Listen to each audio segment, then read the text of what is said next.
Les canoës et les planches à voile sont de sortie, les maillots de bain aussi. La saison estivale bat son plein au lac de l'Odeur.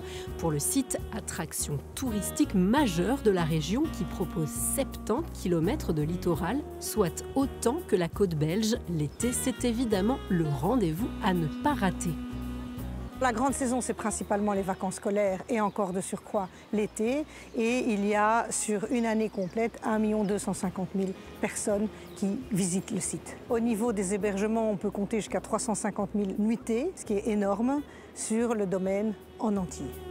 Voilà qui demande un peu de main-d'œuvre. Quelques 500 personnes travaillent chez les partenaires qui proposent différentes activités, tous chapeautés par l'ASBL Les Lacs de l'Odeur.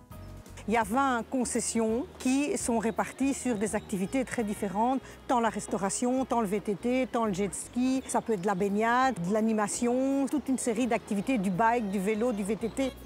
Prendre de la hauteur sur un câble, mais ici pour contempler la ville et ses environs.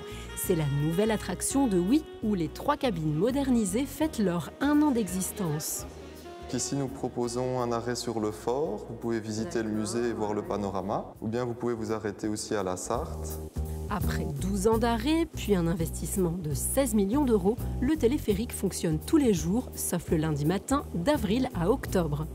La volonté, en fait, ici, de rouvrir le téléphérique, c'est de placer Oui comme un pôle majeur touristique entre Liège et Namur. Donc il n'y a pas que le téléphérique, hein. Oui, il y a beaucoup d'attractions, il y a le Mont-Mozan, il y a le bateau, mais il y a aussi une richesse patrimoniale. L'an passé, 30 000 curieux ont profité du trajet, mais pas seulement.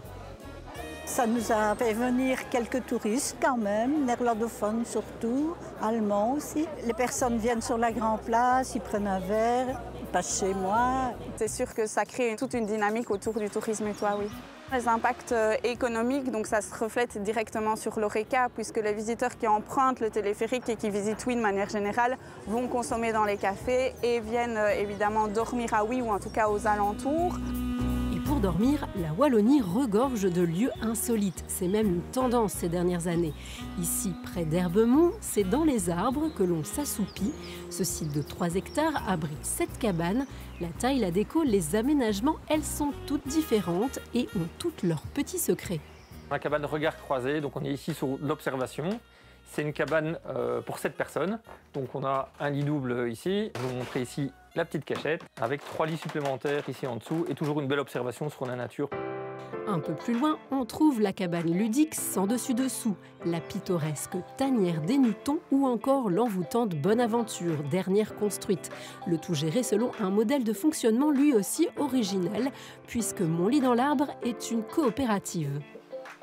La première cabane a été ouverte en 2018 et on a 160 coopérateurs qui ont mis la main au portefeuille. Ça nous a permis de développer rapidement le projet, de se passer du système bancaire classique. Ce qui pour nous était vraiment intéressant dans l'esprit de coopérative, c'est qu'on n'est pas là pour faire une énorme rentabilité. Donc notre projet est viable. On a été très fiers l'année dernière de distribuer des dividendes à nos coopérateurs.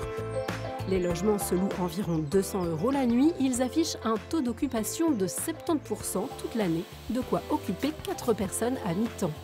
On a des publics très variés qui viennent ici, des gens qui ont l'habitude de venir en forêt, mais aussi des personnes qui n'ont pas du tout l'habitude. Et puis on leur permet de venir passer 2 jours ici en pleine forêt, se déconnecter. Et l'idée, c'est de refaire du lien avec la nature, de l'observer. Pas de Wi-Fi, pas de télévision ici, la promesse d'une déconnexion totale et d'un séjour déroutant. Preuve qu'en Wallonie, on sait accueillir les touristes, preuve aussi du dynamisme du secteur qui génère chaque année plus de 2,5 milliards d'euros.